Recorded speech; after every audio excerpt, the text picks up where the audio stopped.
Mwah, ha, ha, ha. Boo.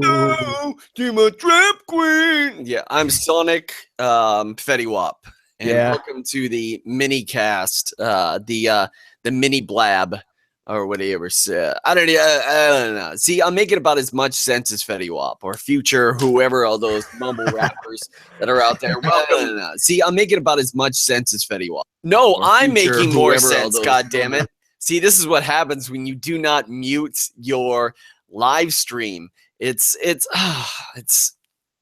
so nice. You get the Casey Neistat. It's a spicy meme. It's a spicy meal. I find that thanks to Pyrocynical and thanks to the whole Casey Neistat stuff, I find myself doing that far too much, especially in my job, my new job, and on all videos. I think actually the video that I did showcasing all my masks. I actually zoomed in on my head and did the Pyrocynical. That's nice. But anyway, welcome. This is a really quick Halloween live show. I wanted to put this out just to talk to a fellow costume. I would have to say not a fellow because I no longer wear mask anymore, but a person that's still keeping it alive. Hell yeah. Yeah. He is still mysterious and whatnot. Digitalionspace. Hello, sir. What up? What up? What's good, man? You know what? It's Halloween, man, here in the States. And of course, you are in one of our territories, not states, as a lot of really stupid people think. Alaska, state. Virgin Islands, territory. And Puerto Rico, territory, even though accept US dollars. So, you told me before we went live that you're going to go see a movie. What movie are you going to go see? I'm gonna go see Miss Peregrine's Home of Peculiar Children. I wanted it to be Ouija, but I already saw Ouija, and I can't let my little brother watch Ouija for some reason. So yeah, we gotta go see Miss Peregrine. Can't see, man, because you know the whole entire movie trope or TV trope where it's like, I want to see this movie, but it's too crazy. Oh, don't worry, we'll just sneak you in. Mom won't find out, and then all of a sudden he has nightmares and he wakes up in the middle of the night crying. He's covered in piss. And yeah, explain why he's doing that. So that is fantastic. Hey, Gary Eakin in the chat room. Gary Eakin, happy Halloween, sir. Gary actually told me that I'm not sure if it was last year that he came out. He's the king of a lot of costumes that he wears, especially Michael Myers. And I really didn't see. I was a big fan of Gary Eakin's work because he's a great Photoshop artist and a friend of mine on what do you call it, Facebook, but he rarely showed his face, and he's really good at doing those photoshops for the Double Toasted crew and way back all the way into the Spill days. Wait, hold up. That's Gary Eakin with the pony picture, right? I know him. He's one of those famous photoshoppers like Kevin King. Yeah. Dude, he's awesome. Is OG. He's lit, as they would say. You young kids would say lit. Happy Halloween. But yeah, some kids were about to egg his house. And he came out as Michael Myers, and he's a tall man. He's frightening. Not a real person, but in costume in general, he's quite frightening. I am dressed up as I said. See again with the mumble mouth. I am Fetty Wap. I was gonna put on the Deadpool mask, but what better to clash two classic things. Fetty Wap and Sonic, because you know Sonic is the fastest man alive, not Flash. Be that as it may. Quick recap. I haven't seen a good movie. No, I haven't seen any movies. I think the last movie I saw in its entirety on Netflix that was horror related was Deathgasm. If you guys have not seen that movie, yeah. Have you seen it yet? No, you told me to watch it, and I just have such a large queue because I had this like mini series of best Halloween films to watch going on. So like right now I actually have some free time, so I might check it out. I just finished watching Reanimator, and that movie is fucking crazy. I know. There's so good. 2 more movies after that. There's The Return or The Reanimator. The Bride of the Reanimator or something. And then another one where they actually did it like maybe 10 years later. It's in a prison and everything. And I remembered that they did comic offshoots where it was Ash versus the Reanimator, which was really cool, where Ash was stuck inside that mental hospital. And it was more or less like the premise of the last Reanimator movie, which is really cool. Also, Gary's a huge collector of all those DVD horror movies and whatnot. Yeah, when you get a chance, maybe in 2017, go watch go watch Deathgasm. If you guys haven't checked out Digitalionspace's YouTube channel, he is doing a awesome job covering a lot of really funny things. But I think that you used to do a lot of video game things, but then you switched over to reviewing movies, and you did an entire summer worth of every day was a movie review. Yes. Funny enough, now that you mentioned the gameplays like aspect of my channel, I did a total purge on my videos. Like I used to have almost 300 and I'm almost down to like 90. I deleted a lot of videos because like they're cringy as fuck. They're so bad. But like that's why I want to get into live streaming now. That's why I want to do more streams, is because like I have like I'm trying to establish a whole network. Like I have my YouTube videos for YouTube, and then I'll do live streams on Twitch, and then I'll release other content on Instagram, Snapchat, and Facebook. So yeah, that's the whole reason I took them down. And also because my gameplay videos were really forced, and that's something you never want to do. You never want to do that when it comes to gaming.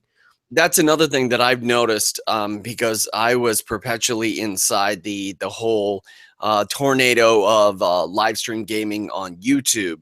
And it seemed like the only material I was putting out on YouTube was game related. And I actually addressed this in the cosplay mask video, especially at the start, because I really want to produce some really awesome like original content, and I felt like I was cheating the audience by just playing a game really shortly and just throwing it up on there, because I'm way too bored. I find that some commentaries are far too boring, and I'm not going to be like scared to like, what's up guys, how's it going, oh like, are we gonna double up till, or I don't want to be like Pyrocynical or any of those guys like, hello Blazers, I'm gonna fuck with Lieutenant Corbus today.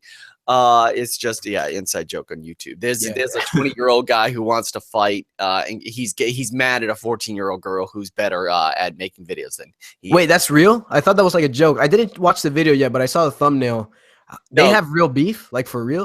Yeah. If you check it out on Twitter, you'll be able to see how. What the fuck?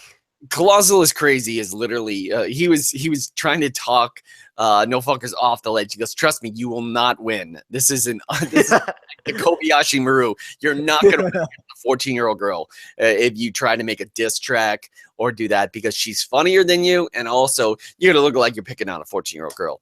But quick thing I want to cover. Have you been able to watch any of the Black Mirror season 3?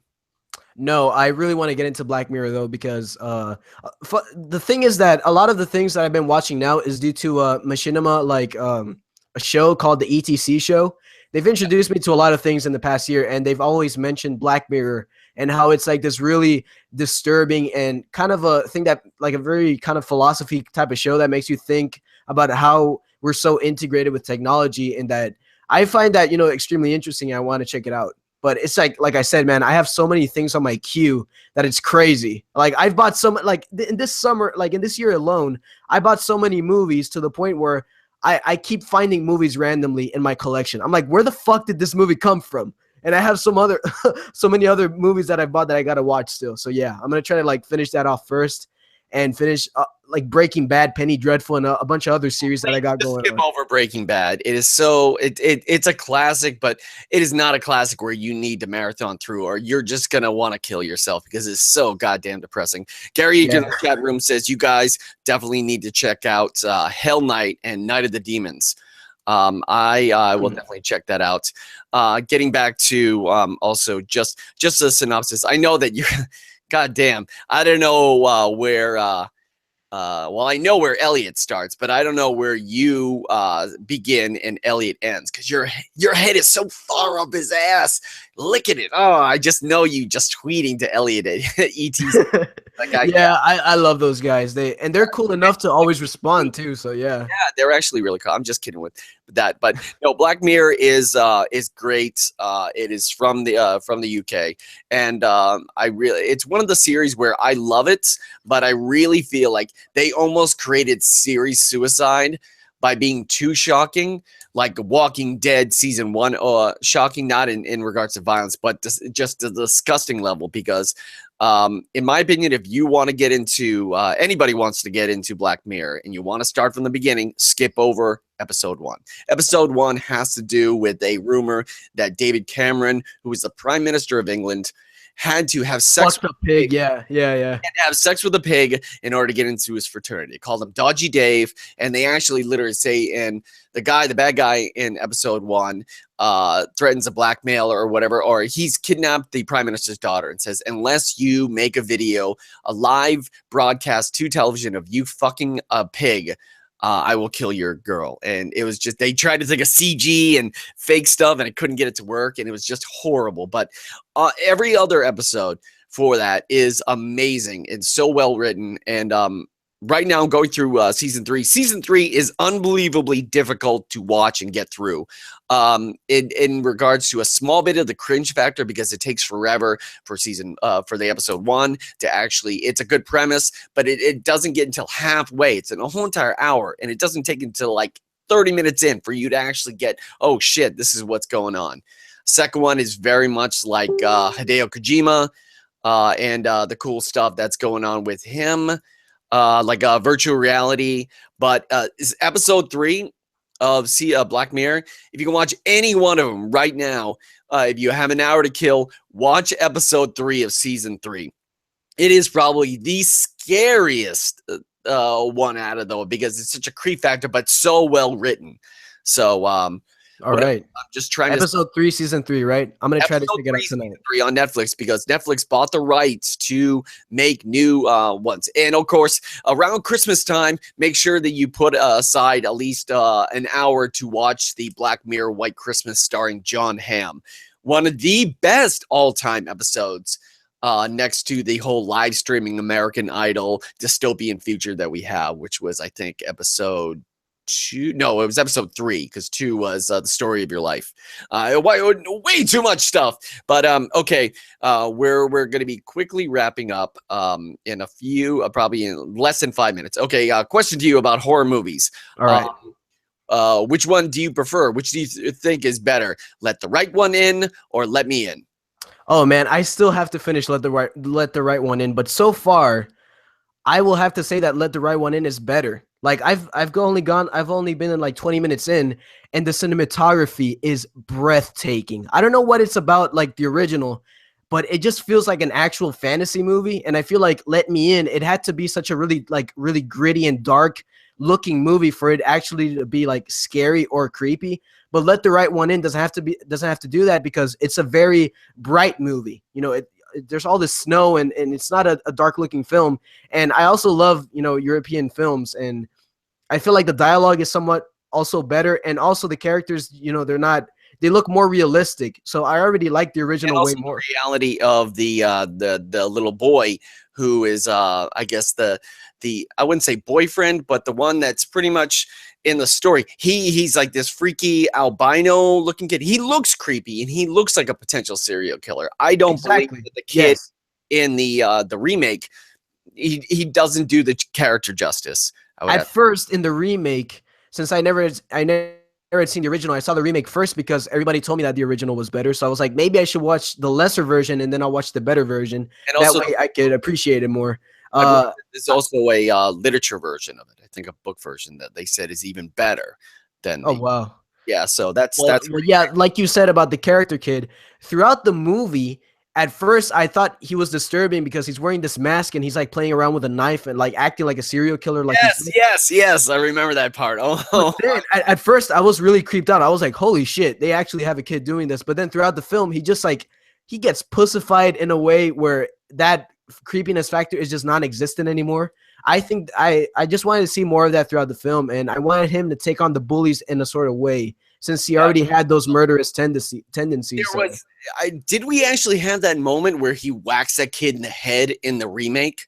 Yeah, that was badass. That was so brutal, especially in the original one, because I think that the original one was, like you said, more real to life. It's like, and you believe in the fact that Hollywood using their Hollywood special effects and everything for the vampire stuff that's going on. It still, even with that, it still could not compare, because I guess the subtle ways of being able to do it. It was almost like, I'm happy that they did not remake the special. I was like special delivery, special purpose. It was the Christmas one with the Krampus from Sweden. Oh, Wait, the Krampus. Wait, Special. It was no, because I saw the Krampus one. The Krampus one was kind of ridiculous and stuff. Special. Okay, hold. like, are you talking like Krampus by Michael Daughtry, who's the man who made Trick or Treat? Is that the one you're talking No, about? no. I know what you mean. Hold on for a second. Krampus. Krampus horror movie foreign film. I think it is Rare Exports. Rare Exports is another original. I'm glad that. Well, I'm hoping no one would ever remake this, but this is a good horror movie and also a Christmas movie because it literally, like Krampus, the comedy movie with the guy from Parks and Recreation. It's a comedy. It does not scare me. It does not scare anybody. I'm pretty sure it won't scare kids. Rare Exports will scare the shit out of your kids. And it goes by the whole Krampus thing, but you do not see the Krampus until till the end of the movie, and the story's pretty much based around all the other his creepy helpers. Because I think it's how we have the Advent calendar, and well, at least Catholics got the Advent calendar and everything. They have all these different, like on this day, this elf comes and this kelp, and they're not happy. Like they eat children and they do all this stuff. It's just so creepy because they're running around like demons, kidnapping kids for the Krampus so he can eat them. So frightening in itself. All right, I think we're going to wrap it. One more question. Do you think they should have remade Evil Dead? That's that's a very good question, because when I started doing the whole playlist for the series that I was doing, I had never seen the original Evil Dead, and I remember seeing clips of the remake. When I saw the original, I found it fascinating because it's the whole point of me doing this playlist was to find a movie that would legitimately scare me, because I've seen so many horror movies to the point where I'm desensitized and I really don't feel anything anymore. So when I saw the original Evil Dead, it really disturbed me. I felt unsettled and I felt, paranoid. Like when I would walk around in my house in the dark, I was like, fuck, something is watching me. I don't like this. Then I saw Evil Dead 2, which is a kind of like a reboot in a very weird way. I don't know why they did that, but from Evil Dead 2 to Army of Darkness, it's very cartoony. Yeah, yeah, it is. And then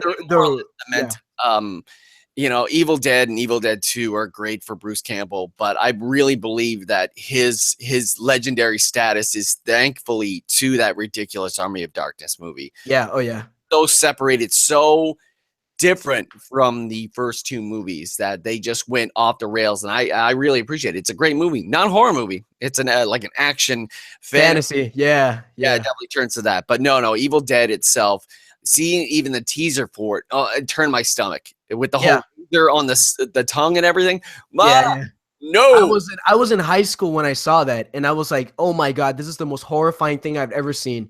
And I didn't see the movie until a couple of weeks ago, like fully saw it, and I already known about Fede Alvarez because of Don't Breathe, so I already expected a very competent film with Evil Dead. So when I saw Evil Dead, it really shocked me because of the gore. I had never seen anything like it before, and I was like, this movie is really fucking disturbing, but it's also a really good movie, and it's also very well written, I thought. Some of the acting is kind of, stupid and shitty, but still, I think it's a very gratuitous, gory, fun movie for Halloween. Did you say Fede Alvarez did Don't Breathe? The new movie? He directed it, and the chick from Don't Breathe is the chick from Evil Dead, like the main chick who's cutting her tongue. Did you see Don't Breathe? Yeah, I did. What'd you think about the whole turkey baster thing? Oh man, dude. Are you talking about the scene where like that big scene with Stephen Lang? Is that what you're talking about? Yeah, Stephen Lang when he tries to, Yeah. Oh my god. Okay, so that's the thing. I thought the movie was like, okay, it's a standard rated R movie, but it's not really going that extra mile until that scene. I was like, holy shit, they got the balls to even attempt this shit. It shocked me. I thought it was very effective. And I almost threw up. I was like, I'm not gonna lie, I almost threw up. It was like, it was really nasty. That's the stuff of nightmares. And with that and all these other nightmares here, ladies and gentlemen, thank you very much for watching the mini blab. I totally stole that name from I Hate Everything and the Jarcast, because they call theirs mini blab. So hey, it's a spooky diecast mini blab. So Yeah, you can find me at Digtaka on Twitter. I'm now on Twitch, twitch.tv/Digtaka Dirty Issues Gaming. I'm going to be on there currently right now. I'm playing the Titanfall 2 Storyline and anything cool that I have. For the remainder, to get back to that really quick, I play the video games on twitch.tv. Anything that I find is cool and I want to share on YouTube will go on here, but anything on YouTube that I create will be original content. And Digitalionspace plugs. Oh, yeah. Okay. So you guys can find me on YouTube, Instagram, Facebook, Twitter, and Snapchat at digitalionspace, and on Twitch too. I might do a Halloween live stream. I might be playing Alien Isolation. I think that's going to be really fun. If you guys can tune in, that's going to be a shit show. It's going to be funny because the game is actually pretty fucking scary because of all the jump scares it's got. So I'm not sure if I'm going to do it yet, but I really want to because it's Halloween, and fuck yeah, I love Halloween, and I want you guys to be there with me. So yeah, check me out. I post a lot of fun videos, talk about movies, and I want to thank Digtaka for having me on the podcast. This was a lot of fun. Happy Halloween to all of you dudes. Have a good one. Halloween. I might be live streaming tonight with the serial killer and survivors kind of game. Where is it? Shit, I can't remember. The whole, you get to either play as a serial killer or you get to play as the people trying to run away and start the generators. I can't remember the goddamn game. Anyway, I'm going to be playing with that with a couple of Xbox One Live friends on there. All right. With no further ado, thank you very much. Happy Halloween. I'm Digtaka. Thank you very much. And for everybody here at Dirty Issues and Friends of Phil, we appreciate you. Spooky times. Yeah, bitch.